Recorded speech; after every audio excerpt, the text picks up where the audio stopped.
नमस्कार दोस्तों, मैं आपका मित्र कुमुद रंजन सिंह स्वागत करता हूं आपका अपने इस चैनल में जिसका नाम है लर्न एस्ट्रोलॉजी विद कुमुद रंजन सिंह। दोस्तों, मैं अपने निवास स्थान जमशेदपुर झारखंड से आप लोगों के समक्ष प्रस्तुत हूं। दोस्तों, आज की जो एपिसोड है वो मैं अपने एक अभिन्न मित्र को समर्पित करना चाहता हूं जो आज हमारे बीच नहीं रहे।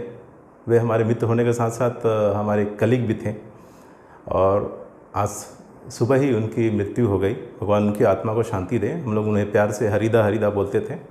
तो आज की जो ये एपिसोड है मैं हरिदा को ही समर्पित कर रहा हूँ, उनके नाम पे ही समर्पित कर रहा हूँ। आज सुबह उनकी मृत्यु कोविड से हुई और आप सभी जानते हैं कि कोविड की मतलब कितना इस बीमारी ने पूरी दुनिया में जो तहलका मचा रखा है और लोग मैक्सिमम जो मर रहे हैं, जिनकी मृत्यु हो रही है, वो इसलिए नहीं मर रहे हैं कि उसका इलाज नहीं है। उसके मेन रीज़न इसलिए है क्योंकि हॉस्पिटल में रिसोर्सेस नहीं है। ठीक है, तो मेरे मित्र की भी जो मृत्यु हुई है वो हॉस्पिटल में उन्हें समय पर जो वेंटिलेटर उपलब्ध नहीं हो पाया उसके कारण हुई है। तो ये बड़ा ही शोकजनक बात है और इससे ज़्यादा मैं क्या कर सकता हूँ। मैं आप लोगों से ये निवेदन करना चाहता हूँ दोस्तों कि अगर आप जहाँ कहीं भी हैं, अगर आप इतने भाग्यशाली हैं कि आप लोगों को वर्क फ्रॉम होम करने की छूट मिली है, तो भगवान ने आपको एक मौका दिया है कि आप अपनी ज़िंदगी बचा लो। ठीक है, तो आप कोशिश कीजिए कि आप अपने घर पे रहें और अपनी जान के साथ साथ अपने बच्चों के, अपने माता पिता के, अपने धर्मपत्नी की, सभी की लाइफ की रक्षा करें। ठीक है, बेवजह बाहर ना निकलें। और साथ ही साथ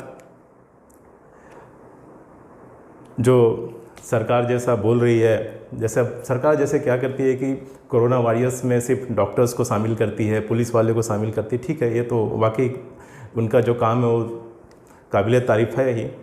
लेकिन जो लोग मैन्युफैक्चरिंग सेक्टर में हैं, ठीक है, जो इंडस्ट्री में है, उनके लिए तो कोई लॉकडाउन और कोई ये सब चीज़ कुछ मायने ही नहीं रखते हैं, क्योंकि जितने भी मैन्युफैक्चरिंग सेक्टर थे वो सब के सब रन किए हैं लॉकडाउन पीरियड में भी। ठीक है, तो आप मास्क पहनिए, आप फेस शील्ड पहनिए, लेकिन एक समय के बाद कभी ना कभी ऐसा होता है कि आप थोड़ा सा आराम पाने के लिए उसको उतार देते हैं। ठीक है, और कहीं ना कहीं आप कोरोना के चपेट में आ जाते हैं। बचना बहुत मुश्किल है दोस्तों, लेकिन फिर भी जितना संभव हो सके आप बचने की कोशिश कीजिए। और जो इंडस्ट्रीज़ में काम कर रहे हैं, मैन्युफैक्चरिंग सेक्टर में काम कर रहे हैं, मेरा सरकार से, हालांकि मेरी बात सरकार तक जाएगी या नहीं जाएगी तो मैं नहीं जानता। ठीक है, मैं आम जनों तक, आप लोगों तक, मित्रों तक अपनी बात को सिर्फ पहुंचा रहा हूं कि उनका भी एक बहुत बड़ा योगदान है। आज जो देश में जो वैक्सीन्स जो फ्री में मिल रही है, जितने लोगों को भी मिल रही है, जितने भी भाग्यशाली लोग हैं जिनको मिल रही है, कहीं ना कहीं इनके पीछे भी तो इन लोगों का ही योगदान है जो मैन्युफैक्चरिंग इंडस्ट्रीज़ में काम कर रहे हैं। कोई लॉकडाउन की कोई परवाह नहीं, काम कर रहे हैं। ठीक है, उनको भी मतलब हाईली रिस्क में वो काम कर रहे हैं। उनको पता नहीं है कि सामने वाला जो बंदा है, जो व्यक्ति है, वो कोरोना पॉजिटिव है या क्या है, कुछ नहीं। तो एक तरीके से उनका भी इसमें बहुत बड़ा कंट्रीब्यूशन है। देश की इकोनॉमी को भी संभाल रहे हैं और जब देश की इकोनॉमी संभलेगी तभी तो फ्री में वैक्सीनेशन पूरे देश के लोगों का हो पाएगा। तो कहीं ना कहीं मुझे लगता है कि इन लोगों को भी एक तो इन लोगों को भी ट्रिब्यूट देना चाहिए। ठीक है, ये भी इसके काबिल हैं जो देश की इकोनॉमी को अपने कंधे पे संभाल रहे हैं। ठीक है, तो चलिए दोस्तों, एक बार मैं अपने दोस्त के मैं अपने मित्र हरिदा को आज का अपना ये एपिसोड समर्पित कर रहा हूँ। और चलिए दोस्तों, स्टार्ट करते हैं आज के अपने इस टॉपिक को। तो देखिए दोस्तों, इससे पहले के मेरे जितने भी एपिसोड्स थे उसमें मैंने मेष, वृषभ, मिथुन, कर्क, सिंह, कन्या, तुला, वृश्चिक, ठीक है, इन राशियों का जो चिन्ह होता है उसका फॉर्मेशन कैसे होता है, क्या लॉजिक है इसके पीछे, इसके बारे में बताया था। आज मैं बताऊंगा आपको धनु राशि, मकर राशि, कुंभ राशि और मीन राशि, इन राशियों के जो चिन्ह हैं उनका फॉर्मेशन कैसे होता है, क्यों एक पार्टिकुलर चिन्ह इन राशियों को असाइन किया गया है, इसके पीछे के लॉजिक को एक्सप्लेन करूंगा। ठीक है दोस्तों, तो अगर आप मेरे साथ नए जुड़े हैं तो मेरा आप लोगों से निवेदन है कि आप मेरे पिछले जितने भी एपिसोड्स हैं उसको देखते हुए आएँ, क्योंकि उसका जो कॉन्सेप्ट है ये आपके इस एपिसोड्स में यूज़ होगा। ठीक है, पिछले जितने भी कॉन्सेप्ट हैं वो सब का सब आपका धीरे धीरे मैं जैसे जैसे आगे बढ़ता जा रहा हूँ, जैसे जैसे मेरे एपिसोड्स लेक्चर्स आगे बढ़ रहे हैं, सब में इसका योगदान पिछले एपिसोड्स का जो कॉन्सेप्ट है, जो बेस है, वो यूज़ होता जाएगा। ठीक है दोस्तों, तो अगर आपने मेरे पिछले एपिसोड्स को नहीं देखा है तो आप उसको देखते हुए ही इससे जुड़ें। ठीक है, तो चलिए दोस्तों स्टार्ट करते हैं। तो देखिए दोस्तों, धनु राशि जिसको इंग्लिश में सजिटेरियस बोलते हैं, ये आपके 3 नक्षत्रों से मिलकर बनी होती है, ठीक है, जिसमें मूला नक्षत्र के 4 चरण शामिल होते हैं, पूर्वाषाढ़ा नक्षत्र के 4 चरण शामिल होते हैं और उत्तराषाढ़ा नक्षत्र के 1 चरण शामिल होते हैं, ठीक है दोस्तों। तो मूला नक्षत्र के 4 चरणों में जो तारे हैं, पूर्वाषाढ़ा नक्षत्र के 4 चरणों में जो तारे हैं और उत्तराषाढ़ा नक्षत्र के 1 चरण में, फर्स्ट चरण में जो तारे हैं, वो मिलके आकाश में इस तरह की आकृति बनाते हैं। अब देखिए इस आकृति को, इस पैटर्न को आप ध्यान से देखिए, ठीक है। आपके आकाश में इस तरीके का एक पैटर्न बनेगा, ठीक है। ये देखिए आपको ये लग रहा है कि एक धनुष टाइप की आकृति है, ये आपकी एरो है, तीर है, ये ऊपर एक बंदा है जो उसको पकड़ के बैठा है, ये आपको लगेगा कि एक घोड़े की आकृति है, ये उसके पैर, ये उसके पूंछ, इस तरीके की आकृति आपको दिखेगी, ठीक है।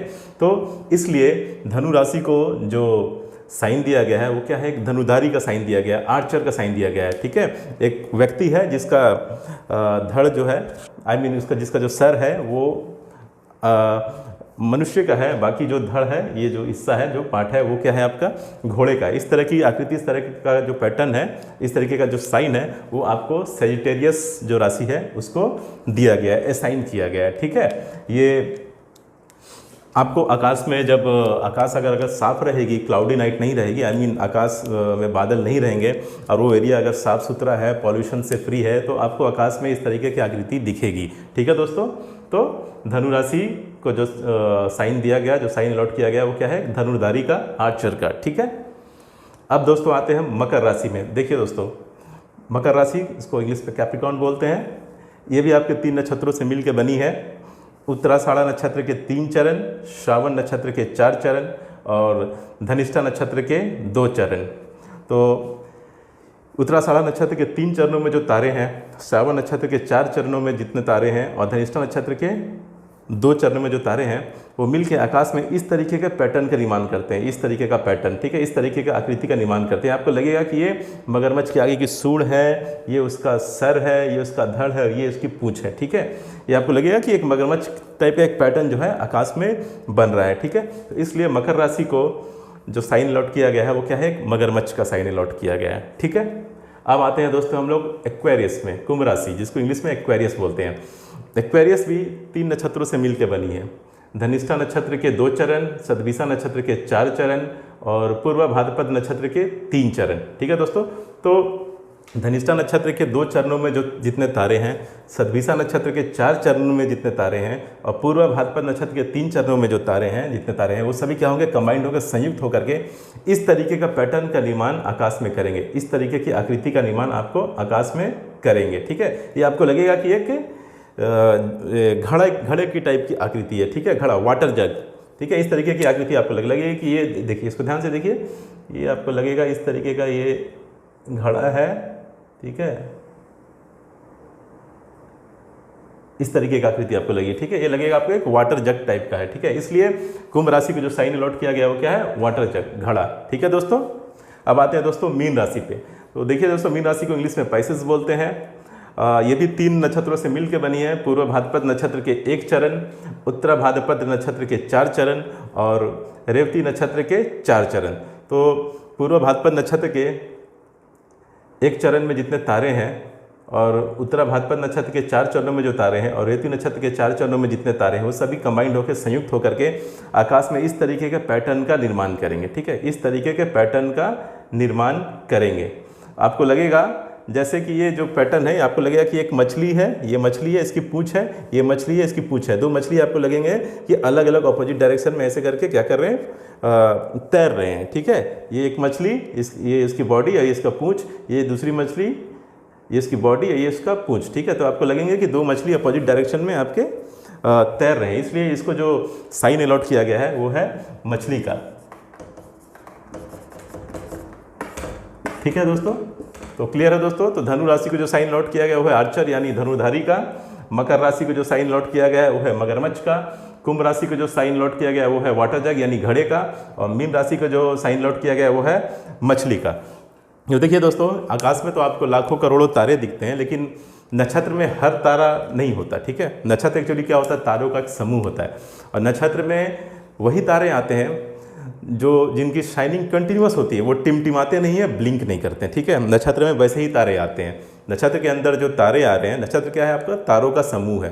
तो नक्षत्र के अंदर जो तारों का समूह है उसमें वैसे ही तारे होते हैं जो ब्लिंक नहीं करते, टिमटिमाते नहीं, उनकी शाइनिंग जो होती है वो कंटिन्यूअस रहती है, ठीक है, वो ब्लिंक नहीं करते। बाकी आपको मैक्सिमम जो तारे दिखेंगे वो क्या करते हैं, ब्लिंक करते हैं, टिमटिमाते हैं। लेकिन नक्षत्रों के अंदर जो शामिल जो तारे हैं वो ब्लिंक नहीं करते, उनकी जो शाइनिंग है, जो चमक है वो क्या रहती है, कंटिन्यूअस रहती है, ठीक है, वो ब्लिंक नहीं करते हैं।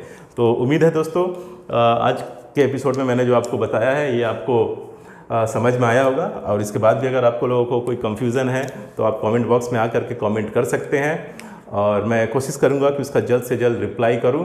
आप मेरे साथ बने रह रहे हैं उसके लिए आप सबका बहुत बहुत धन्यवाद। और कृपया आप खुद और आप अपने परिवार की इस कोविड-19 महामारी से रक्षा करें, ये मेरा आप लोगों से निवेदन है।